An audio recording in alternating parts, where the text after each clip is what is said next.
After spending the last week reminiscing about the defeat that happened in Minnesota last weekend, we turn our attention to focus on the next opponent, a Week 4 must-win matchup against the Seattle Seahawks. I'll try to not argue too much about Austin Seibert. Let's get into it.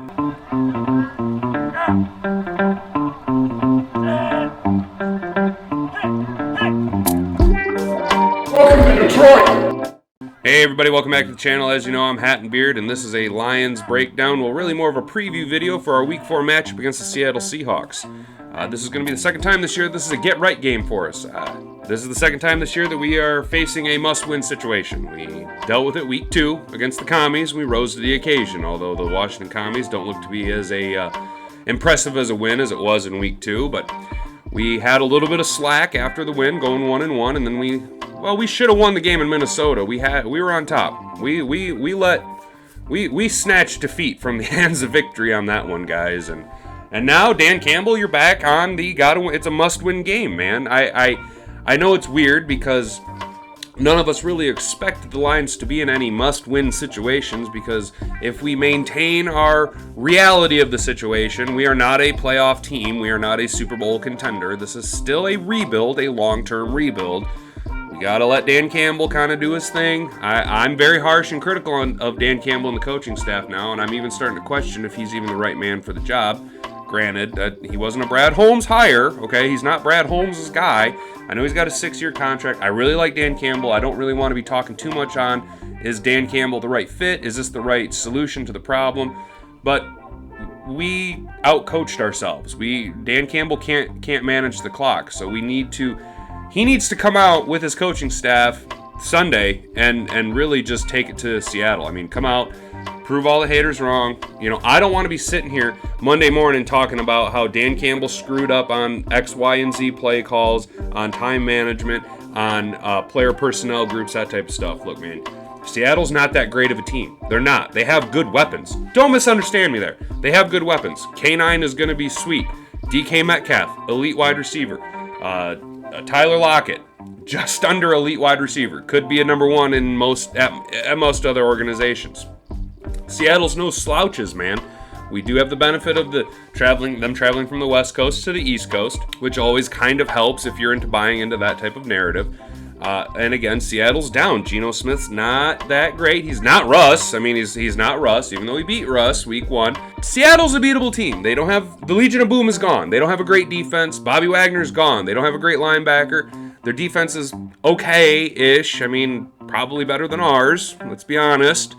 But they can be taken advantage of. To be taken advantage of, if we want to have success, we have to look at where their weak spots are. But unfortunately, their weak spots on defense is our weak spots on offense. So let's look into that real quick. Their weakest point on defense, they let up a lot of yards to the tight end, man. They let up a lot of yards to the tight end.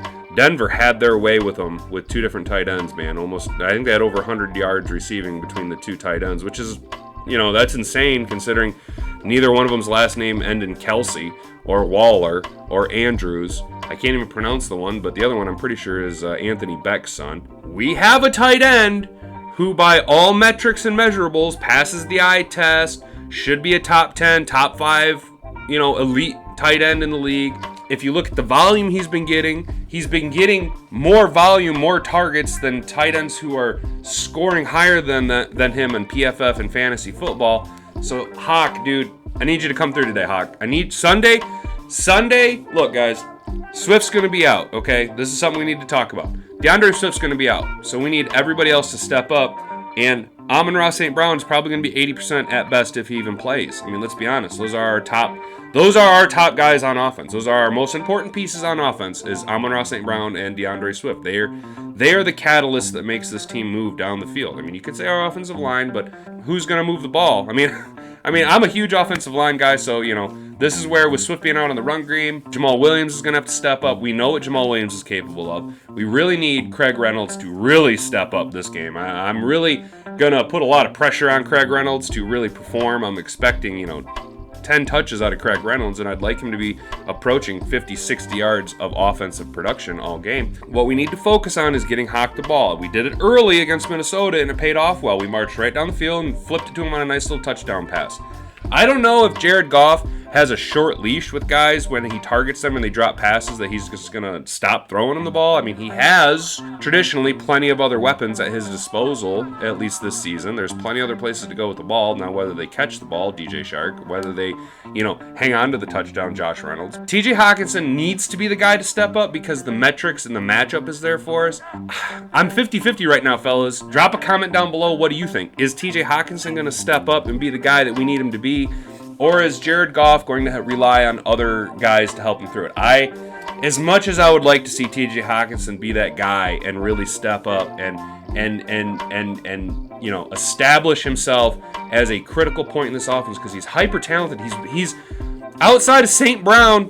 TJ Hawkinson's your next best weapon available for Jared Goff in his toolbox there. You know what I'm saying? Yes, Shark is electric. He can be electric. He can be a deep threat, but it hasn't been there yet.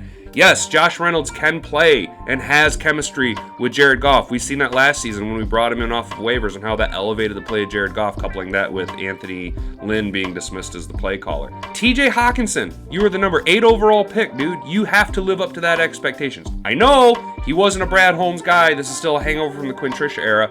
And if you noticed, a lot of the guys that I end up poo-pooing are hangovers from the Quinn Tricia era that have a lot of elitism or athleticism. I guess elite athleticism. TJ Hawkinson, Amani Aruarie, Austin Bryant, Taylor Decker, literally our whole offensive line outside of Penei Sewell. Hawk has all the skills. I don't think he's going to end up answering the call. I'm pretty sure that opportunity's going to come knocking, and he's not going to let him in. Who I think is going to end up being the wide receiving hero of the game, because I think we're going to have two on. If we win, we will have the heroes of the game, Jamal Williams and Jared Goff, and hopefully our defense. I'm looking at you, Amani 2-4. You got to bounce back, dude. Amani 2-4, you got to bounce back.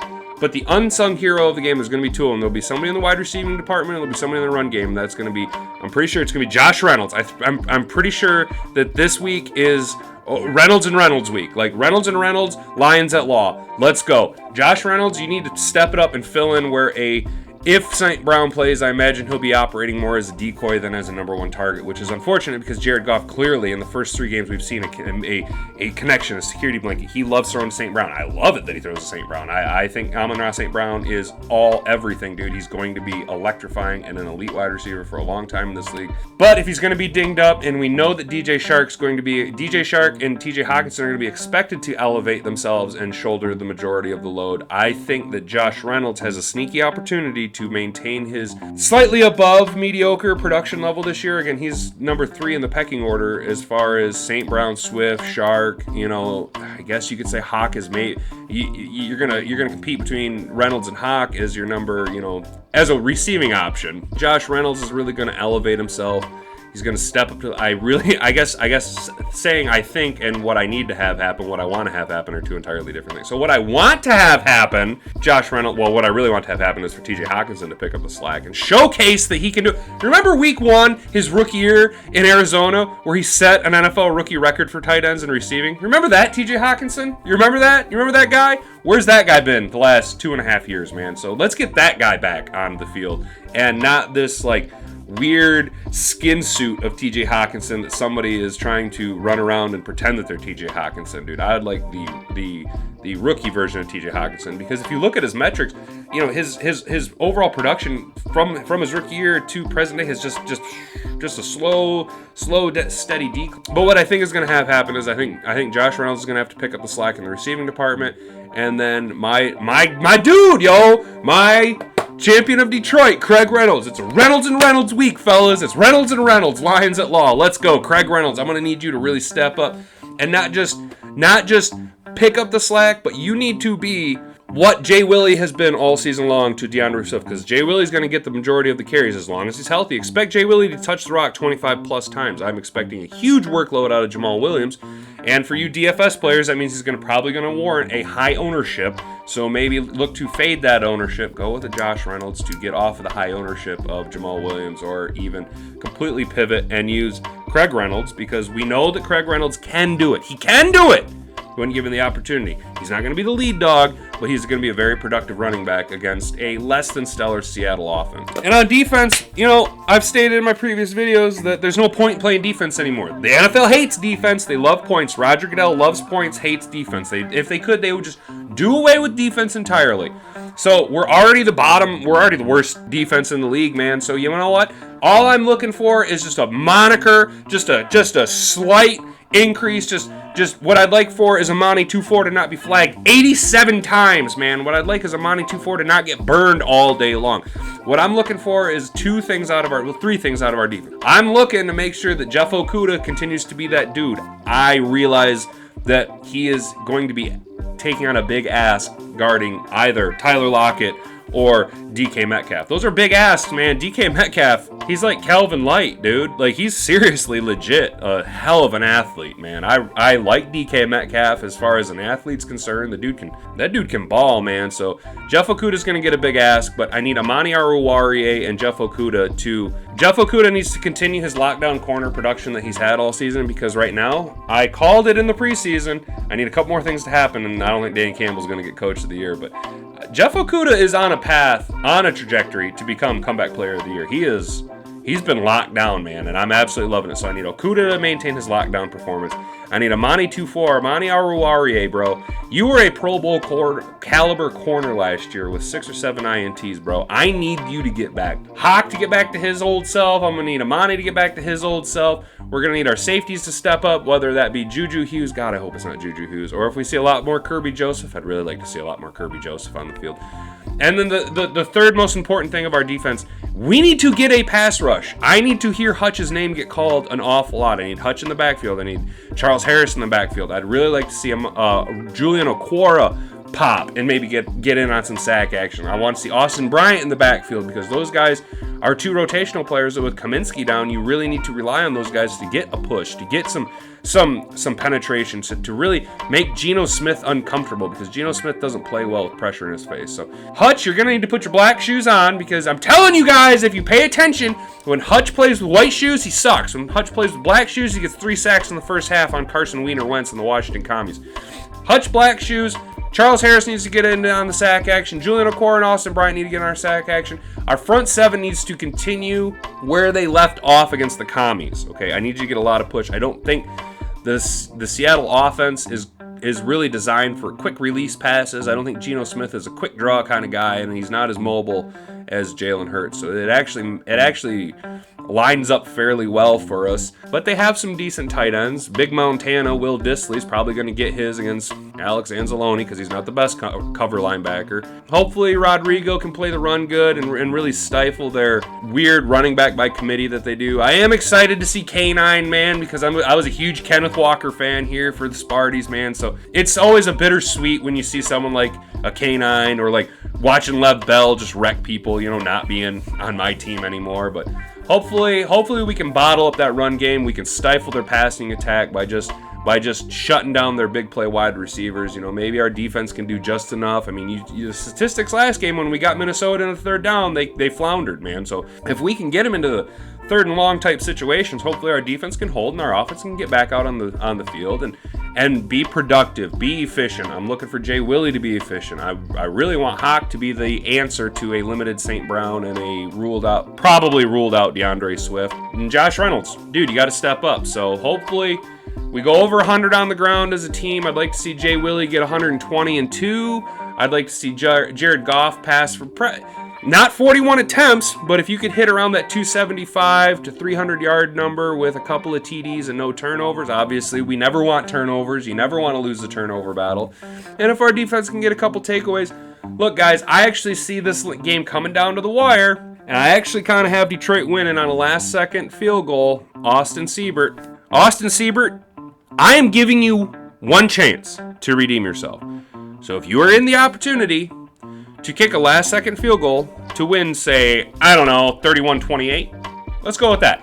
31-28 Lions win. Austin Seibert on a big redeeming field goal gets him out of my head for a couple weeks. I won't be so negative about you, even though, 1 of 3 against Minnesota and we lost by 4. But Riley Patterson was 7 of 8 for the Jags against the Chargers, but he's clearly a worse kicker. That's why we cut him and went with Austin Siebert, right? But anyway, Austin Siebert, last second field goal, 31-28, completely redeems himself. Lions come away with a big home win, a must win because we got the Pats after this. Our schedule, I mean, the Pats could be an easier game, but our schedule doesn't get any easier. After New England, we're gonna have our hands full with Dallas. I don't know if you cats been watching Dallas, man. Like, one, it's awesome that Cooper Rush is the quarterback there. Go Cooper Rush, dude. Hell yeah, he's from Lansing Catholic Central, dude. Go Cooper Rush, right? I'm out here rooting for Cooper Rush, dude. Seriously, I watched the Monday night game just to watch Cooper Rush because fuck it, dude. Why not? It'll be fun to see the Micah Parsons Penei Sewell matchup because that's the old. If the Lions took one, they could have had the other. Vice versa. Who would they have taken?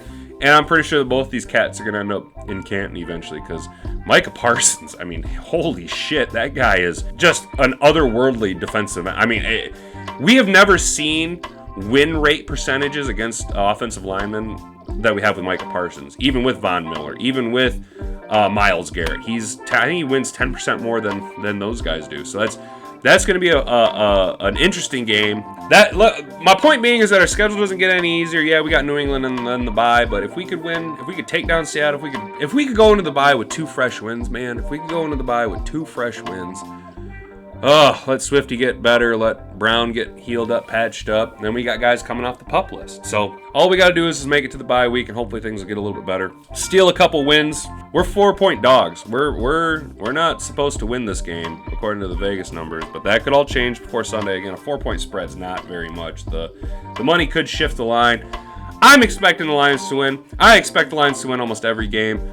This is a must-win. Not only is this a must-win game for the Dan Campbell coaching staff and organization, but this is a totally can-win game. This is a very winnable game. Go out there and get the W. I hope you guys have a good weekend. I hope we're all celebrating come Sunday afternoon, Monday morning. We can do another fun video, change the mood. Everything will be a lot better, man. Go out there and get this dub. You guys have a wonderful rest of your weekend. We will see you guys next week. Peace.